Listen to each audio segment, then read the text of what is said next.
and she explains for the first time in a long speech what a Messiah is. For example, she says a Messiah comes from the living God. So you cannot kill if you come from the God of life. You cannot revenge by yourself. If you are a Messiah, it's not yourself who saves your own life. It is the Lord.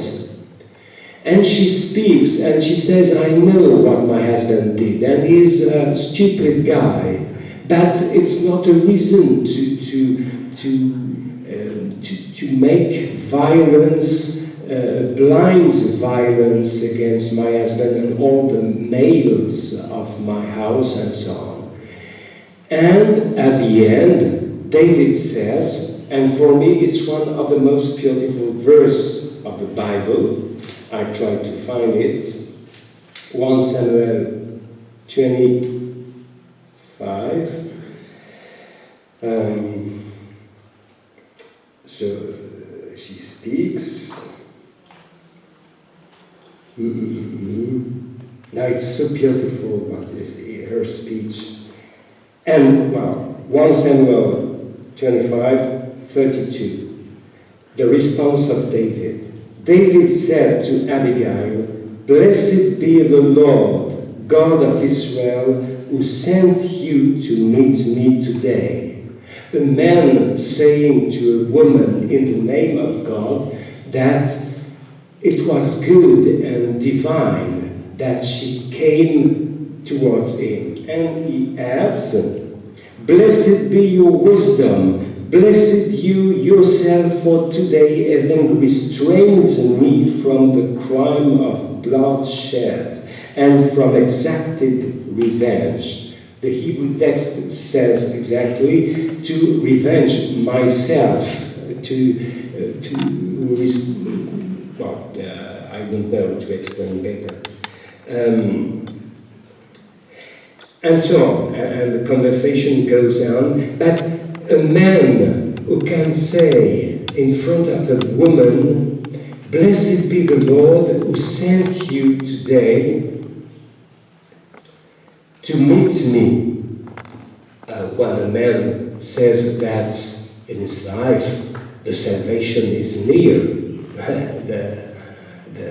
you are in the day of the accomplishment. And you know this beautiful meeting in the valley. David came, Abigail came, and they found each other, and David accepted to hear the long speech of Abigail, which is very strong, very theological. Most of the words of Abigail, we have not read the whole. But for example, Abigail had said to David, the Lord is protecting you, and he will, I'll find the English expression,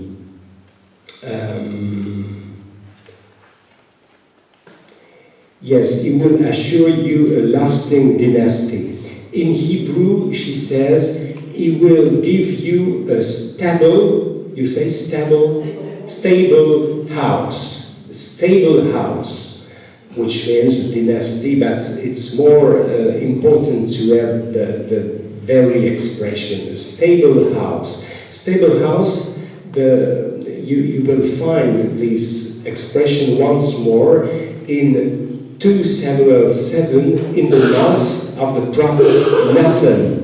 Nathan will say to David, the Lord will give you stable house. But the first who said this expression is Abigail. So all what she said is a prophecy. And it's also an explanation, so to say, of what a Messiah is, of what the mission of a Messiah is. And you know, and David heard her and decided to change his mind. It's so rare, a man who changes his mind because a woman told him that there is a better way. It never happens. And it happens in the life of David. So he renounces to his violence to obey to the voice of Abigail. And as he hints at, this voice of Abigail is the voice of God. Blessed be the God of Israel who sent you to meet me today. That's very important. It's a turning point to my mind in the story of David.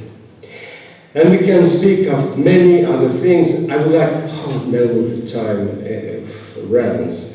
There is one time at the end, the day just before the death of Saul. It's in chapter 1 Samuel, chapter 28.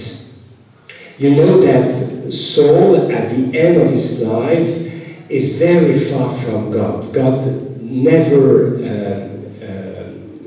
answer his questions.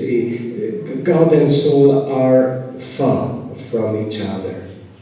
And you know, as God never gives response to the demands of Saul, Saul decides to ask to necromancienne, a woman who evokes, who calls the dead. Yes, kind of witch, the witch of Endor. You have heard. It's a beautiful chapter too. 1 Samuel 28, the witch of Endor. So Saul says to his servants, God never answers to my question. Do you know if there is a witch, a woman who can call the dead, so that through the dead who have a knowledge of the things better than we are as living, can give maybe a response to my questions? And it is mentioned at the beginning of this chapter, 1 Samuel 28, that Saul has forbidden the witches in all Israel.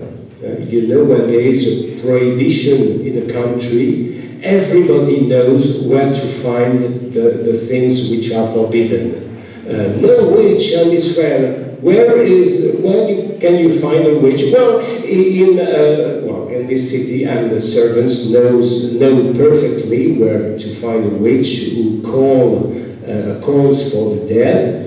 It's in Endor in the south, and so in the north, excuse me. And so they go to this witch, and Saul is disguised. He doesn't want to be recognized by this woman.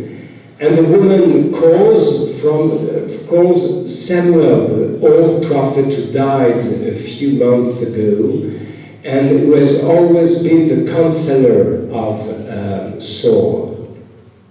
And so Samuel comes from the dead, and the woman, when she sees him, say to Saul, "You are Saul."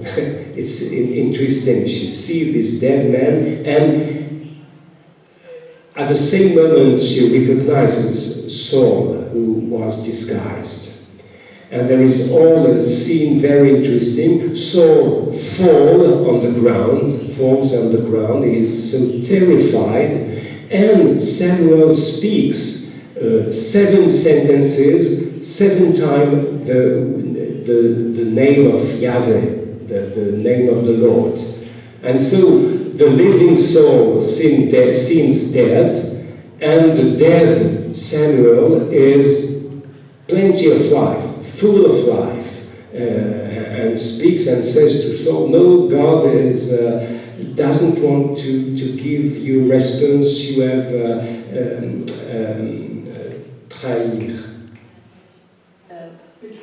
betrayed his word and your missions and so on." And Saul is on the ground, and it is not said in the text. Apparently Samuel disappears. You remember what the mother of Samuel, Anna, said in his canticle, in her canticle, at the very beginning of the book of Samuel. In her canticle she said,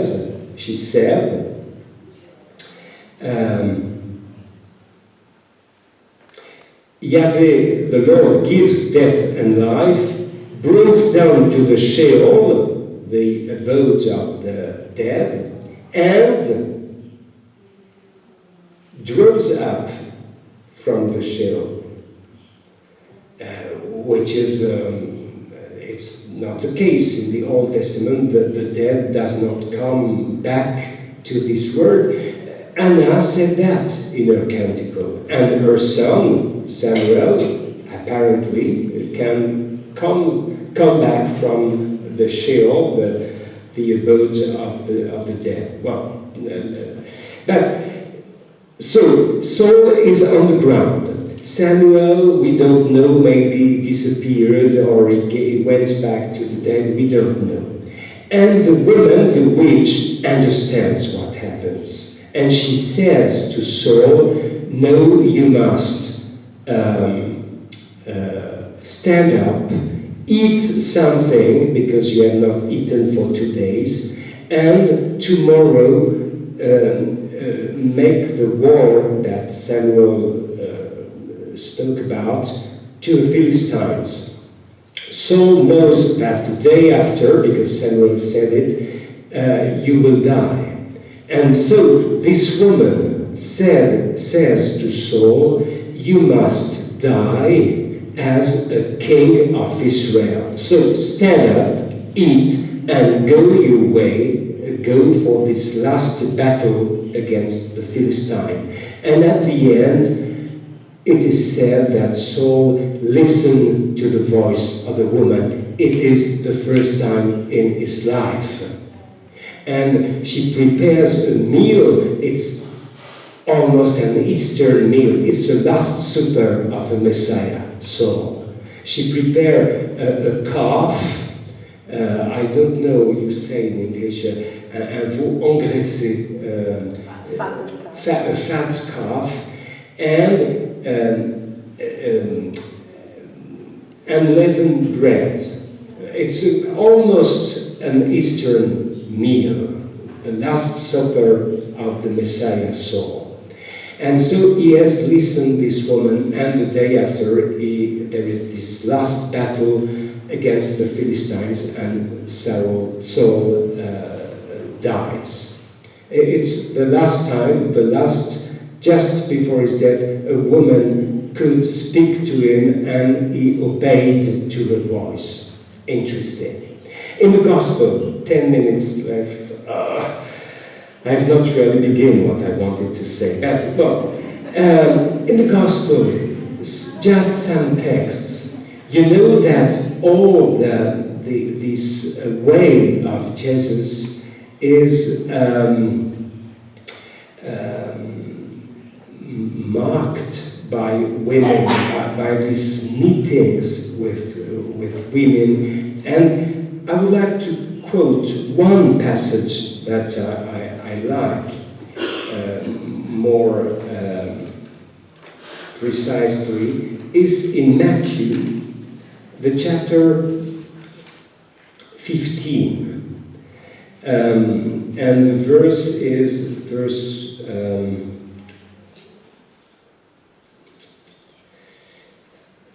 21, so Matthew 15, 21 to 28. This short passage with the Syrophoenician. Do you pronounce like that in English? Syrophoenician woman. You remember that? So Jesus has spoken just before with the Pharisees about purity and what is pure and impure. He is a bit fed up by this conversation. And so he goes abroad in the north, near the city of Tyre and Sidon. Sidon? So complicated. And explained. Now, and you know that a woman comes to him. So I read the beginning of this passage. Jesus left, I am in Matthew 15:21. Jesus left the place and withdrew to the region of Tyre and Sidon. And suddenly out came a Canaanite woman from that district and started shouting. Wait, Syrophoenician is in the version of Mark. Here, she is a Canaanite, which is very, for in the Hebrew, Canaan. The Canaanites are the enemy, the arch enemy from the very beginning. And not only she is a Canaanite, but she has also apparently another nationality. She comes from Tyre and Sidon, the old cities of Lebanon in the north. When you are a stranger in the Bible, you are always a super stranger. You have always several foreign nationalities. And so the things are clear. You cannot say, well, maybe it's like us. Not at all. She's a Canaanite coming from Lebanon. So suddenly out came a Canaanite woman from that district and started shouting. And you will see that the disciples will be very frightened by a woman who shouts. And she shouts, "Lord, Son of David," good point, "make pity on me. My daughter is tormented by a devil." But Jesus said not a word in answer to her. It's very interesting, because Jesus will let the woman approach. And the expression in Greek is very interesting. He does not answer with word, say the text. That means he answers, but not with words. And his answer is to say nothing, and we'll see that the disciples will speak. He says nothing to let her approach. He's not a guy, Jesus, who says to women, "Oh, poor little thing, I will help you, I will speak in your place." No, she has something to say. Well, let's let her approach. And his disciples went and pleaded with him, saying, "Give her what she wants, because she keeps shouting after us." I love this passage. The 12 guys saying, "There is a woman who is shouting. Oh, please do something. Give her dollars, anything. You have medications, give her medication." The woman is there and she approaches. And it's very interesting in Greek, because in Greek the expression is, there is a woman, the woman shouts from behind us. From behind us. This expression is a typical expression in the Gospels, and in the Gospel of Matthew more precisely. Behind is the word, it is the word that Jesus repeats to his disciples. "Come behind me." It's the expression, it's translated in different manner in our modern languages, but what Jesus say, to say, "Follow me," and so on, "Come to my," I don't know in English if there is an expression in the translation of the Bible, but the original text to his disciples is to say, "Come behind me." So the disciples say, "She is shouting from behind us." Good point. She is behind you. You are behind Jesus, so she is also behind Jesus. She is in the position of the disciples. It's great. And you see the scenery of the passage. Will the 12 disciples, how do you say in English? Impeached? Forbid? Prevent, empêcher. Prevent, will the disciples prevent this woman behind them to come to Jesus? And for me in the church it's always a question. Does the descendants of the disciples prevent people to approach Jesus for any reasons? No, he is like that, or he is not good. Well, Are we there to prevent people to go to Jesus? Or will they make easier her way to Jesus? And for me, there is an ecclesiological question in this passage.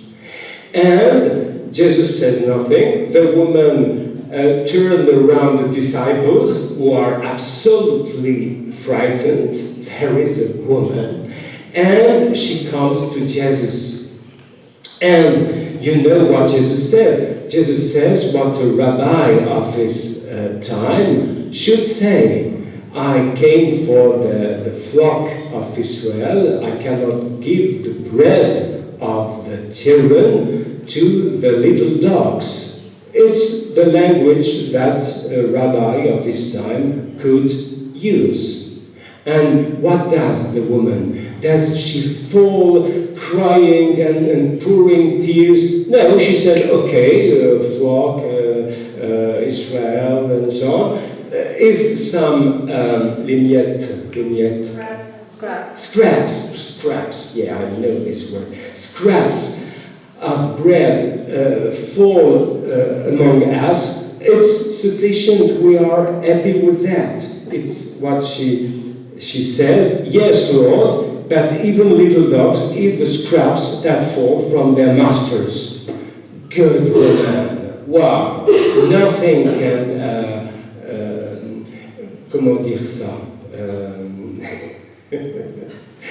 Make her shut her mouth. She understands, she responds, there is really a meeting of a man and of a woman. And when it happens, it's beautiful. And what does Jesus says? Then Jesus answered her, woman, and that's a title in the Bible. When the best way to call a woman is woman. Woman, you have great faith. Let your desire be granted. The original text says, may all happen according to your will. It's very important because this expression in the Gospel of Matthew, according to your will, Jesus will use it just another time in Gethsemane. When he speaks to the Father, Father, please may this cup pass, or how would you say in English? Pass far from me, but not my will, but all according to your will. The same expression is there and here with this woman, which means that the will of this woman is the will of the Father, and Jesus has understood that.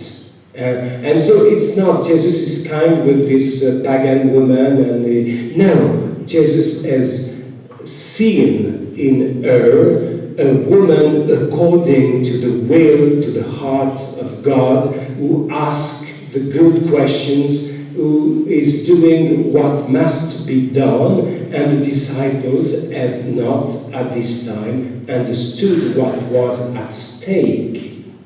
And you know, you see, and I will, end my speech.